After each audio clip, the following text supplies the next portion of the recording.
मैं doctor Dinesh Kumar Jain, professor medical college, लेखक एवं मनोविज्ञान विशेषज्ञ। मैं पिछले 25 वर्षों से समाज की व्यवस्था के बारे में अध्ययन कर रहा हूं और मैंने पाया कि कुछ अवधारणाएं, कुछ परंपराएं समाज में ऐसी हैं, यदि वो प्रचलन में हैं तो ऐसा समाज कभी स्वस्थ और खुशहाल नहीं रह सकता। ये बात दुनिया के किसी भी देश के बारे में सही है, किसी भी समाज में यह बात लागू होती है। तो 4 मुख्य अवधारणाएं हैं, 4 परंपराएं हैं जो समाज के लिए हानिकारक हैं। पहली अवधारणा है धर्म की उपस्थिति, दूसरी अवधारणा है तय किए जाने वाले विवाहों का प्रचलन, तीसरा है पैसे का लालच और चौथा है बापूक्रेसी। तो यहाँ सबसे पहले यदि हम धर्म की बात करें तो हम देखते हैं कि धर्म के कारण व्यक्ति वर्तमान समस्याओं के प्रति उदासीन हो जाता है एवं मृत्यु उपरांत का जो काल्पनिक जीवन है उसको सुखी बनाने का प्रयास करता है। धर्म के कारण उसकी विश्लेषण शक्ति कम हो जाती है। धर्म किसी भी तरह की परिवर्तन की संभावनाओं को नकार देता है और धर्म उस ओबेसिटी के समान है जहां व्यक्ति को जबरदस्ती व्यक्ति वजन ढोता है और उस एक्स्ट्रा एक्सिस वजन से उसको कोई लाभ नहीं होता। इसी तरीके से धर्म में एक अतिरिक्त भार है जो हर व्यक्ति को जीवन भर वहन करना होता है, जिसका उसको या समाज को दरअसल में कोई लाभ नहीं होता। तो अब धर्म के प्रभाव को हमें समाज में कम करना है यदि हम समाज को खुशहाल रखना चाहते हैं। तो धर्म के प्रभाव को समाज में कम करने के लिए सबसे पहला काम है कि हमारा जो शासन प्रशासन है वो किसी भी धर्म या संप्रदाय को बढ़ावा न दे, किसी भी धार्मिक आयोजन में भाग ना ले, किसी भी धार्मिक की जो उनकी जो नियम कानून है, धर्म से संबंधित जो परंपराएं हैं उनका बढ़ावा देने में उसका कोई सहयोग नहीं होना चाहिए। इसके अलावा जो हमारा पाठ्यक्रम है, विद्यार्थियों को जो पाठ्यक्रम पढ़ाया जाता है उसमें किसी भी धर्म का प्रोत्साहन देने का, धर्म का बढ़ावा देने का उस पाठ्यक्रम में कोई विषय शामिल ना हो और विद्यार्थियों को यह बताया जाए कि किस अज्ञानता के कारण, किस परिस्थितियों के कारण इस अविज्ञानता पर आधारित, जो अवैज्ञानिक कारणों पर जो आधारित धर्म है उसकी उत्पत्ति हुई है, ये हम विद्यार्थियों को समझाएं। इसके अलावा दूसरा कारण यह है, दूसरा जो उपाय हमको लेना पड़ेगा वह उपाय इस तरह से कि धर्म गलत है, उसके बावजूद भी जो धर्म का पालन करते हैं उनको चाहिए कि वो धर्म जो है अपने घर की सीमाओं में उस धार्मिक उत्सव का या धार्मिक आराधना जो भी है उसका पालन करें। उसका सार्वजनिक स्थान पर कोई भी धार्मिक आयोजन नहीं होना चाहिए। तीसरा सबसे बड़ा कारण, तीसरा एक और हमें उपाय करना पड़ेगा यदि हम धर्म का सामाजिक जीवन में प्रभाव रोकना चाहते हैं तो धर्म का व्यक्ति के जीवन में हस्तक्षेप नहीं होना चाहिए। उसके जन्म के समय, नामकरण संस्कार के समय, उसके विवाह के समय या मृत्यु के समय किसी भी धार्मिक रस्म का आयोजन ना हो। जब हम ये उपाय समाज में लागू करेंगे तभी धर्म का प्रभाव समाज पर या जीवन पर कम से कम होता जाएगा। दूसरा कारण है तय किए जाने वाले विवाह। भारतीय समाज में और दुनिया के किसी भी समाज में यदि तय विवाह प्रचलन में है तो तय विवाह के कारण समाज की 50 से 60% जो समस्याएं हैं वह तय विवाह के कारण जन्म लेती हैं। अब तय विवाह को यदि हमें रोकना है तो उसके लिए हमें कुछ नियम कानून बनाने पड़ेंगे। सबसे पहला कानून तो ये है कि शासन अथवा सरकार ये कानून बनाए कि तय किए जाने वाले विवाहों को मान्यता प्रदान न करें। इसके अलावा जो वर वधु हैं अथवा लड़के लड़की हैं उनसे एक शपथ पत्र लिया जाए कि वो जो विवाह कर रहे हैं उसका आधार कोई शर्त नहीं है, माता पिता अथवा समाज का दबाव नहीं है, इसमें धन, स्टेटस या वेतन का कोई लालच नहीं है, यह विवाह केवल प्रेम पर आधारित है, मित्रता पर आधारित है। इस तरह का शपथ पत्र विवाह पूर्व लेना चाहिए। और विवाह ये जो न्यायालय है वहाँ विवाह का रजिस्ट्रेशन हो, कोई धार्मिक फंक्शन या धार्मिक रस्म को विवाह से अलग कर देना चाहिए। दूसरा यह है कि विवाह में जो भी आर्थिक लेन देन है उसको शून्य घोषित किया जाए। विवाह में जो भी भेंटें या जो भी लेन देन है उसको ये मान लिया जाए कि ये शून्य है, उसको कोई भी मान्यता न दी जाए।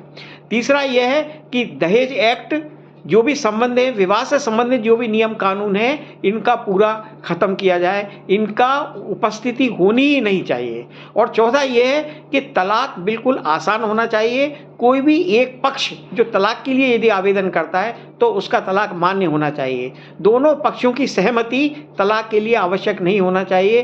कोई भी एक व्यक्ति आवेदन करे, वधू या वर, पति अथवा पत्नी, तो उसको तलाक दिया जाना चाहिए। इसमें कोई विवेचना नहीं करनी चाहिए कि तलाक के आधार क्या हैं और तलाक के आधार क्या नहीं है। इसके अलावा तलाक उपरांत भरण पोषण में शासन अथवा न्यायालय का कोई हस्तक्षेप ना हो। विवाह पूर्व वर वधू जो समझौता करते हैं लेन देन का, वही समझौता मान्य होना चाहिए। इसमें किसी भी तरह का भरण पोषण या आर्थिक लेन देन की व्यवस्था नहीं होनी चाहिए। इससे शासन और न्यायालय को अपने को अलग कर लेना चाहिए। और दूसरा यह है कि प्रेम जो लिव इन में रहते हैं प्रेम के आधार पर, उनको पूरी समाज मान्यता दे, कानून मान्यता दे, उसमें किसी भी तरह का हस्तक्षेप ना करें।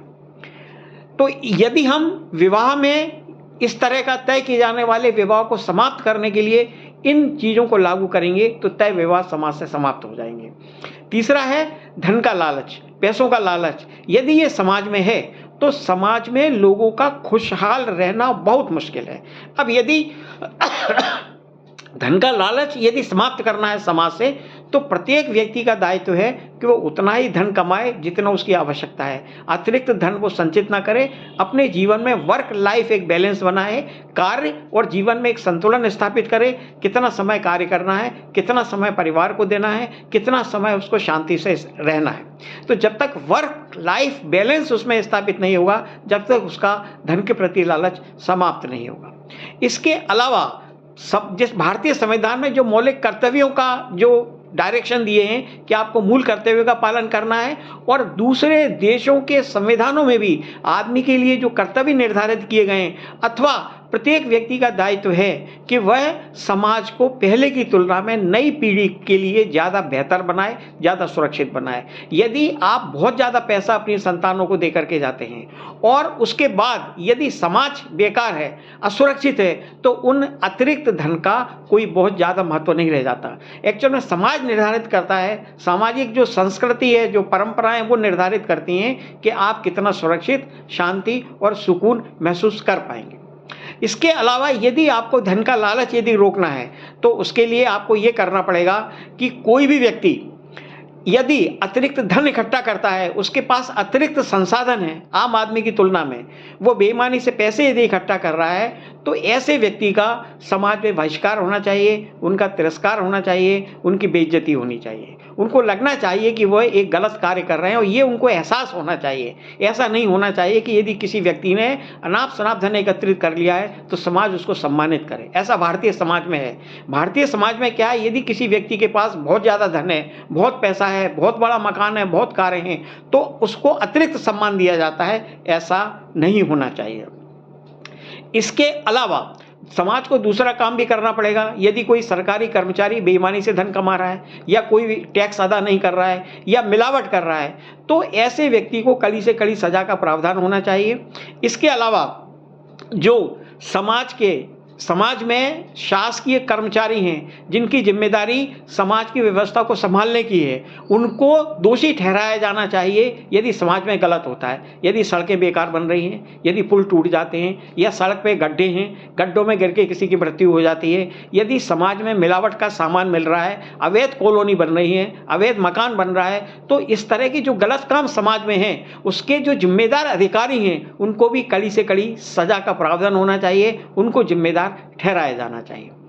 इसके अलावा धन का लालच रोकने के लिए, भ्रष्टाचार रोकने के लिए कुछ जमीन संबंधी नियम कानून बनाना पड़ेंगे। उसमें पहला तो नियम कानून ये है कि एक नियम बनाया जाना चाहिए कि 25 वर्ष से कम उम्र का कोई भी व्यक्ति हो, उसके नाम कोई अचल संपत्ति का प्रोविजन नहीं हो।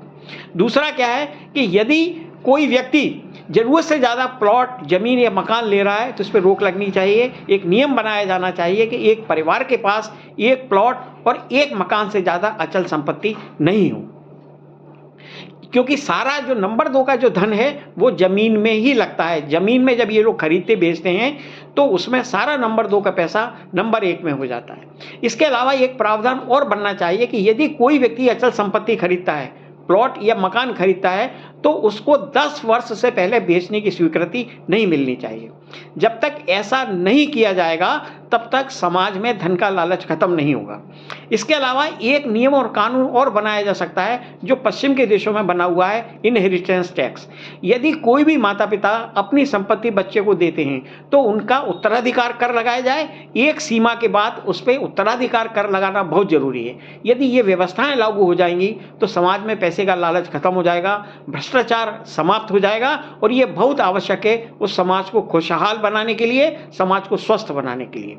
और चौथी और अंतिम बात है कि किसी भी समाज में बापूक्रेसी का कंसेप्ट नहीं होना चाहिए। माता पिता द्वारा या समाज द्वारा बच्चों को बाध्य नहीं किया जाना चाहिए कि हमारी जो परंपराएं प्रचलन में चली आ रही हैं आप उसका पालन करिए। नई पीढ़ी को पूरा प्रोत्साहन देना चाहिए कि वे उपलब्ध होते ज्ञान के अनुसार यदि उनको लगता है कि हमारी प्राचीन परंपरा पद्धति में कहीं कोई दोष है तो उसको वो बदलें और वे अपना जीवन जीने के लिए पूरी तरीके से स्वतंत्र हों।